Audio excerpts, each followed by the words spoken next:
कर जाए बात। आज हमारे इस्लाम को बयान करने के लिए साहब मंचों पर दाढ़ी और टोपी वाले लोगों को बुलाया जाता है। 5-5 हजार रुपए का लिफाफा देकर इस्लाम को बदनाम कराने की कोशिश मंचों पर की जाती है और स्क्रीन पर चलाया जाता है इस्लामिक स्कॉलर। मैं पूछना ये चाहता हूँ लोगों, ये इस्लामिक स्कॉलर नहीं है, ये तो तुम्हारे लिफाफे के चक्कर में तुम्हारे मंच पर पहुंचे हैं। अगर तुम्हें इस्लाम की हक़ानियत को पहचानना है, अगर तुम्हें इस्लाम की सदाकत को पहचानना है, तो इन तारीख टोपी वाले यानी 5-5 हजार रुपए के लालची लोगों को अपने मंचों पर ना बुलाओ। अगर हमें और आपको इस्लाम की हक़ानियत के बारे में जानना है, हमारे मोहतरम उलमा को इन मंचों पर बुलाओ। जब इन मंचों पर हमारे उलमा को बुलाओगे फिर सारी कौम यही कहेगी, वो कभी तो लाइए खूबी भरा मजहब कोई, दो जहां की खूबियां हैं मजहब इस्लाम। वो पहली कमजोरी है तालीम से दूरी। जी हक बात है। हमारा समाज तालीम से इस कदर दूर होने लगा है जैसे कि इसका तालीम से कोई ताल्लुक नहीं रहा। और ये याद रखें, हर कौम की तरक्की और तनज़्ज़ुली का दारो मदार उस कौम की तालीम पर है। अगर कौम की तालीम बेहतर है तो कौम का मुस्तक़बिल भी रोशन नजर आएगा। और अगर कौम की तालीम इस तरीके से हम कराते हैं साहब कि अपने बच्चों को मदरसा भेज दिया, बच्चा मदरसे से निकल गया, अब हमें कोई खबर नहीं है, स्कूल भेज दिया, स्कूल के नाम से निकल गया है, घर से कोई खबर नहीं है, बच्चा कहां पर गिल्ली डंडा खेल रहा है। 2-4 बातें सुने, जरूरत की चीजें। ये समाज की दुखती हुई रगें हैं जिनको मैं टच करने की कोशिश कर रहा हूं। बच्चा स्कूल चला गया, पढ़ने के बाद आ गया और आकर के साहब गिल्ली डंडे में लग गया। माँ बाप को यह भी तौफीक नहीं हुई कि बच्चे को अपने सामने किताबें खोलने को कहें और कहें बेटा अपनी किताबों का मुताला करो। जी हक बात है। बच्चों पर अगर आप नजर नहीं रखेंगे तो आपके बच्चों पर नजर रखने के लिए कोई दूसरा नहीं आएगा। अपने बच्चों पर नजर आपको रखनी पड़ेगी। दोस्तों बस अर्ज यही करना चाहता हूं कि अपने बच्चों की तालीम की फिक्र करें। आधी रोटी खाइएगा लेकिन बच्चों को जरूर पढ़ाइए। और बड़ी खुशी होती है, सादाते मारहरा मुकद्दसा का ये पैगाम है। अल्लामा हुजूर नजीब हैदर मियां और हुजूर अमीन मिल्लत ने फरमाया आधी रोटी खाइए बच्चों को पढ़ाइए। बड़ा खूबसूरत पैगाम है, सुभान अल्लाह। अगर हमारी खानकाहें किसी तरीके से बेदार नहीं तो जो हमारी अज़मतें रखता है इंशाअल्लाह हम बहुत तेजी के साथ उसको हासिल भी कर लेंगे इंशाअल्लाह। बच्चों को पढ़ाइए, आप अपने बच्चों की तालीम की फिक्र कीजिए। और जो 10वां, 30वां, 20वां, 40वें के नाम पर देगे बन रही है, इनको बंद कीजिए।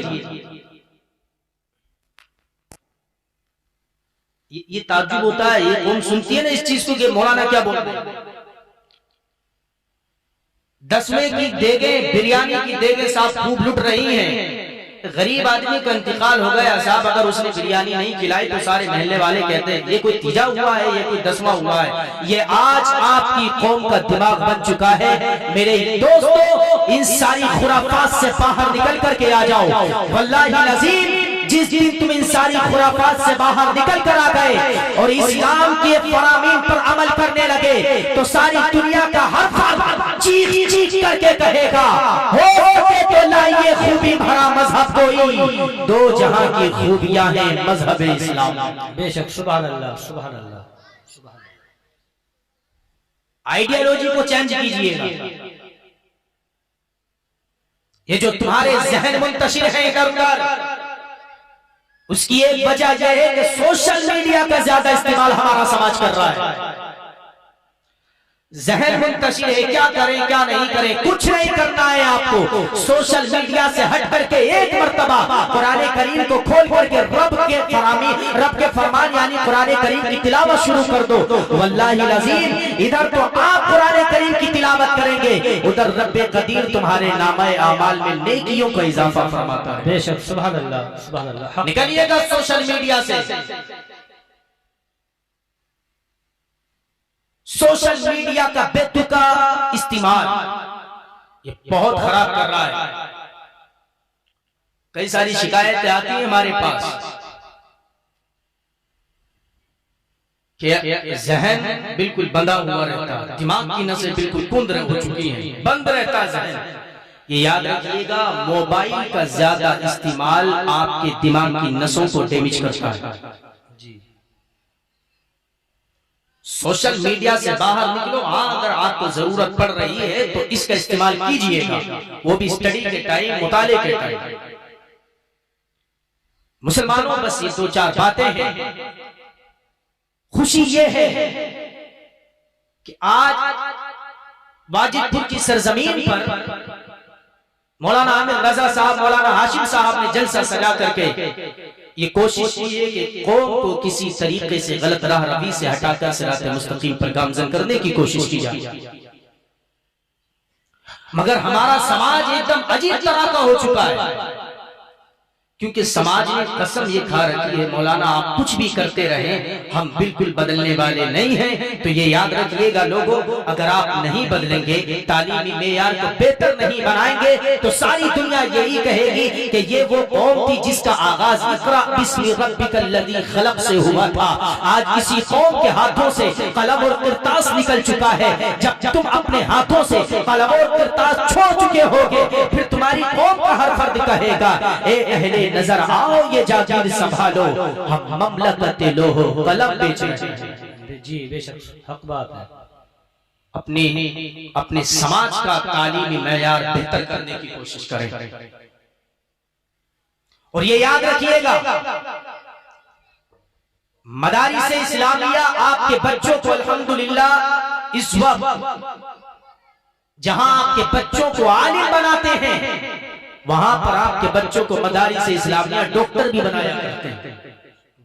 और इंशाअल्लाह कोशिश की जाएगी आपके इस गांव के अंदर भी कि इस तरह का एक इदारा जरूर कायम किया जाए कि जिसमें इल्म दर्स निज़ामी के साथ साथ आपके बच्चे बेहतरीन अंदाज में इंग्लिश भी हासिल करें। इंशाअल्लाह कोशिश की जाएगी। अगर आप लोग साथ देंगे तो मौलाना आमिर साहब, मौलाना हाशिम साहब इस काम में बहुत तेजी करते हैं। अल्लाह पाक से दुआ है कि इन दोनों की उम्रों को दराज फरमाए। मैं ये अर्ज करने लगा हूं, ए मुसलमानों, बस आपको अपनी कौम का तालीमी मेयार बेहतर करना होगा और जो खुराफात है उन सारी चीजों से दूर होना पड़ेगा। जिस दिन हमारी कौम इन सारी खुराफात से दूर होने लगी, यानी बग्गी बाग जो खेला करते हैं, ये जो टाइम आप वेस्ट कर रहे हैं, बर्बाद कर रहे हैं, इस टाइम को बर्बाद करने से बचाइएगा। मस्जिदों के सामने हम देखा करते हैं कि साथ बग्गी बाग चला करता है, मदरसों के अंदर हमने देखा है कि बग्गी बाग चला करता है। मेरे दोस्तों, वो वक्त चला गया कि आप जो चाहे करते रहा करते थे, कोई बात नहीं थी। चलिए, उस वक्त आपने वक्त बर्बाद किया था, कर लिया था, लेकिन आज का वो दौर नहीं है। आज रेस का दौर है, आज रेस का दौर है, दौड़ का दौर है। अगर आप ये चाहते हैं कि आप अपनी कौम को बेहतर राह पर ला सकते हैं, अगर कौम का बेहतरीन रिजल्ट दे सकते हैं, तो आपको आज ही मेहनत करनी पड़ेगी। अगर आज मेहनत नहीं करेंगे तो कल आपका बेहतर नहीं होगा। इसलिए कि वो कौम नहीं लाई के हंगामा फरदा, जिस कौम की तकदीर में इमरोज नहीं है। समझ में आ रही है या नहीं?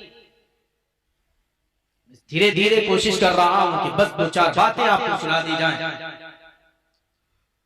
मुसलमानों, पैगंबर इस्लाम के दामन से मजबूती से जुड़ जाए और इन जलसों का जो मकसद है, उस मकसद को समझने की कोशिश करें। इन जलसों का मकसद यही है कि जो कौम गलाजत के कुएं में गिर चुकी है, इसको किसी तरीके से बाहर निकाला जाए।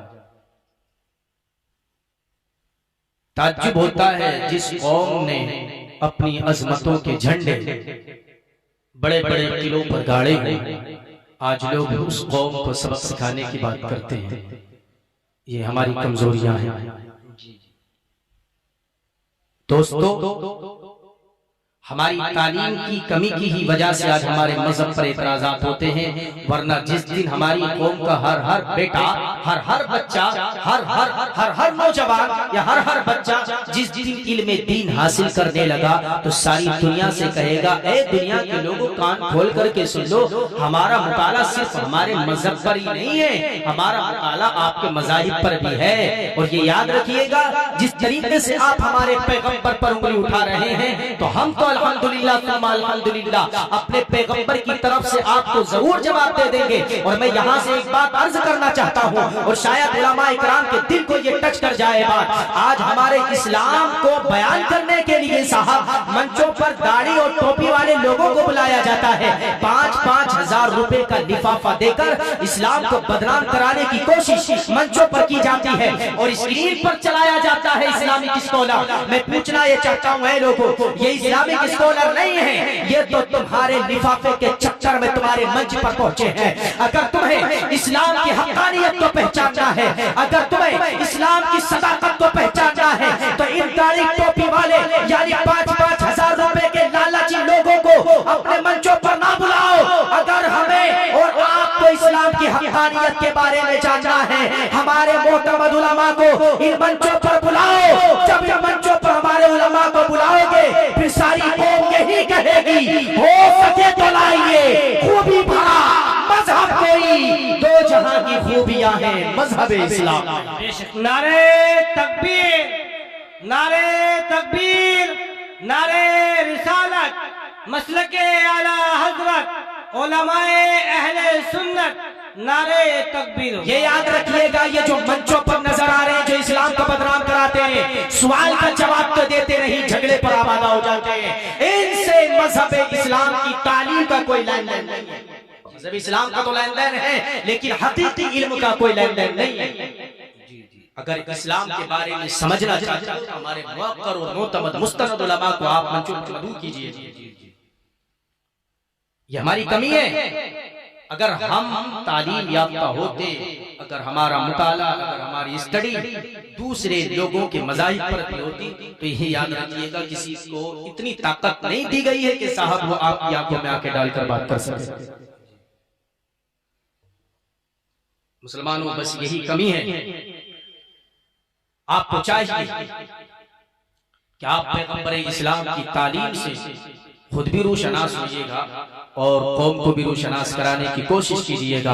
ऐ लोगों, बस पैगंबर इस्लाम के दामन से जुड़ जाओ। जिस दिन पैगंबर इस्लाम के दामन से जुड़ जाएंगे तो मैं कहता हूँ कि सारी दुनिया ने जिस तरीके से माजी में देखा था कि इस्लाम किस तरीके से फल और फूल रहा है या मुसलमान किस तरीके से फल और फूल रहे हैं, आज भी मुसलमान उसी तरीके से तरक्की हासिल कर सकता है। इसलिए कि कौम की तरक्की और तनज़्ज़ुली का दारो मदार कौम की तालीम पर हुआ करता है। तो दोस्तों, आपको चाहिए कि पैगंबर इस्लाम की जिंदगी को पढ़ें, उनकी सीरत को पढ़ें।